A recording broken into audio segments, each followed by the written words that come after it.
नमस्कार व्यापारी मित्रों, सीए प्रीतम बत्रा, नागपुर। जीएसटी आज तक बी लॉ अपडेट, इसमें आपका हार्दिक स्वागत है। सर्वप्रथम नववर्ष की शुभकामनाएं। नववर्ष आपके लिए अच्छा जाए एवं आप अच्छे से लॉ कंप्लायंस बने, ये आपसे एक उम्मीद है और एक आशा है, जो देश चाहता है, जो हम चाहते हैं। मित्रों, आज जो विषय मैं लेके आया हूँ वो कल आए हुए दो बड़े फटाके हैं। फटाका ही बोलूँगा क्योंकि नया बदलाव है और ये बदलाव ऐसा आया है जिसमें सारे व्यापारियों को एक अत्यंत डिसिप्लिन वे में लाया गया है। पहला बदलाव आया है ई इनवॉइस सिस्टम। ई इनवॉइस सिस्टम क्या होता है? यदि हमारा 2017 के बाद किसी भी आर्थिक वर्ष में 5 करोड़ से अधिक का टर्नओवर हुआ था, एनुअल एग्रीगेट टर्नओवर अगर हमारा 5 करोड़ से अधिक हुआ था तो हमें ई इनवॉइस बनाना कंपलसरी है। किसी भी साल में अगर एक साल में कभी हमारा 6 करोड़ हो चुका हो और उसके बाद में हमेशा कम रहा हो, फिर भी आपको ई इनवॉइस बनाना कंपलसरी है। आज के टर्नओवर से या आने वाले टर्नओवर से कोई डिपेंडेंस नहीं है। पिछले आर्थिक वर्ष में यदि कभी भी आपका 5 करोड़ से अधिक हो चुका था तो आपको ई इनवॉइस बनाना कंपलसरी है। इसमें क्या बदलाव आया? बदलाव ऐसा आया कि सरकार की दो हाथ है, जिसे कहा जाता है दो जो वे है उनको पकड़ने के, व्यापारियों को जो गलत करते हैं। एक होता है ई वे बिल सिस्टम, एक होता है ई इनवॉइस सिस्टम। इन दोनों को अब सरकार ने मिला दिया है। 1 मार्च 2024, याद रखिए, आने वाला 1 मार्च 2024 से सरकार ने ये नियम कर दिया है कि अब आप उन्हीं पार्टियों का ई वे बिल बना पाएंगे। यानी यदि आपकी लिमिट जो गुड्स है वो एक स्पेसिफाइड अमाउंट से ज़्यादा का है, चाहे वो रजिस्टर्ड पार्टी हो या अनरजिस्टर्ड पार्टी हो, तो आपको एक ई वे बिल बनाना होता था मूवमेंट के लिए। अब इसमें सरकार ने पहला ट्रैक लगा दिया यहाँ पे कि यदि आप ई वे बिल बनाना चाहते हैं B2B पार्टी का, यानी कि रजिस्टर्ड पार्टी का, कि आप एक्सपोर्ट कर रहे हैं गुड्स को, तो अब आपको 1 मार्च 2024 के बाद में उस ई वे बिल बनाने के पहले ई इनवॉइस बनाना कंपलसरी है।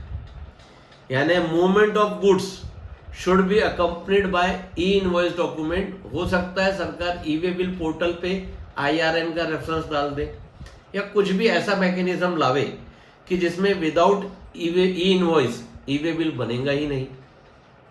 आज हम देखते हैं कि हम लोग माल तो जब चाहता है तब भेज देते हैं, अपना मैनुअल या अपना system generated, software generated tax invoice निकाल के दे देते हैं। ई इनवॉइस बाद में बनाते हैं, कभी डे एंड पे पूरी जेसन फाइल लगा के, कोई वीक में, कोई मंथ में। सरकार ने बीच में एक रिस्ट्रिक्शन लाया कि भाई यदि आपका टर्नओवर 100 करोड़ से अधिक है तो आपको विद इन 30 डेज करना है। तो पीपल वे आर लीनियंट, सब शांति से बैठे थे, चल रहा था बराबर। ठीक है, ई वे बिल बना दो, माल भेज दो, अपना सॉफ्टवेयर का डेटा का ई टैक्स इनवॉइस दे दो, माल चले जाता था। अब ये कंसेप्ट खत्म हो गया। अब आपको ई वे बिल के साथ में ई इनवॉइस बनाना कंपलसरी है। अगर आप ई इनवॉइस नहीं बनाएंगे, माल का मूवमेंट नहीं होगा। और सरकार ने प्रॉपर 4 महीने पहले सारे टैक्स पेयर और ट्रांसपोर्टर बोल दिया है कि आप आपका सिस्टम सुधार लेंगे।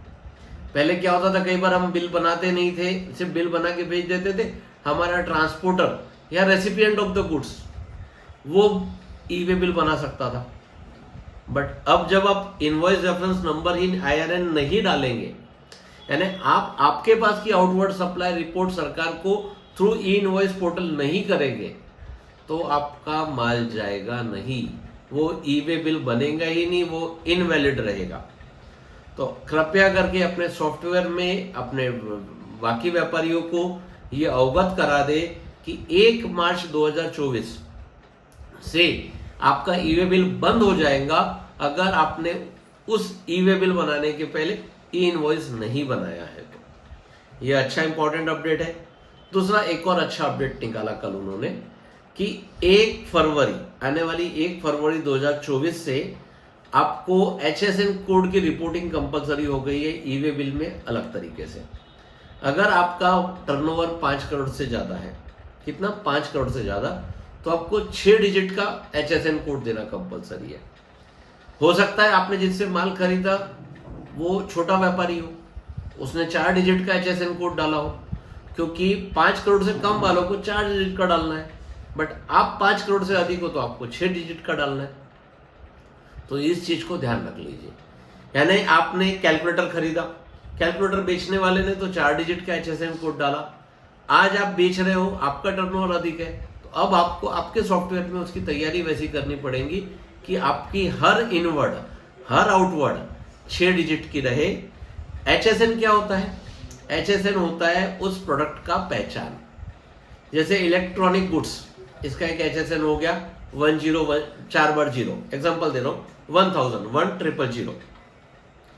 इससे मालूम पड़ गया कि वो इलेक्ट्रॉनिक गुड्स है। अब इलेक्ट्रॉनिक गुड्स में वो कैलकुलेटर है, मोबाइल है, लैपटॉप है कि कुछ और है, तो उसके आगे 2 डिजिट लगेंगे।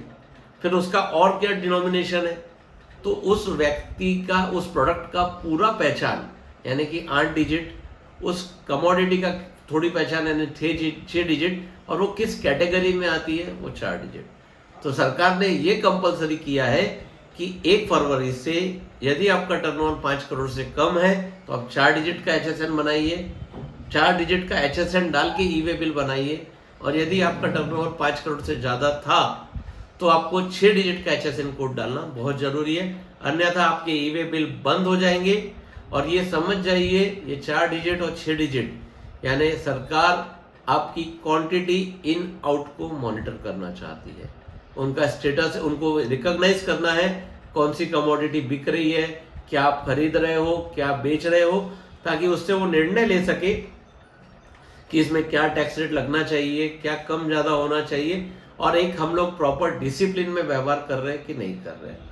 मित्रों, ऐसी ही जानकारी में हमसे आपके लिए लेके आते रहेंगे। मैं CA प्रीतम बत्रा, कैमरामैन आशीष के साथ GST आज तक। कृपया करके हमारे चैनल को सब्सक्राइब करें, लाइक करें। धन्यवाद।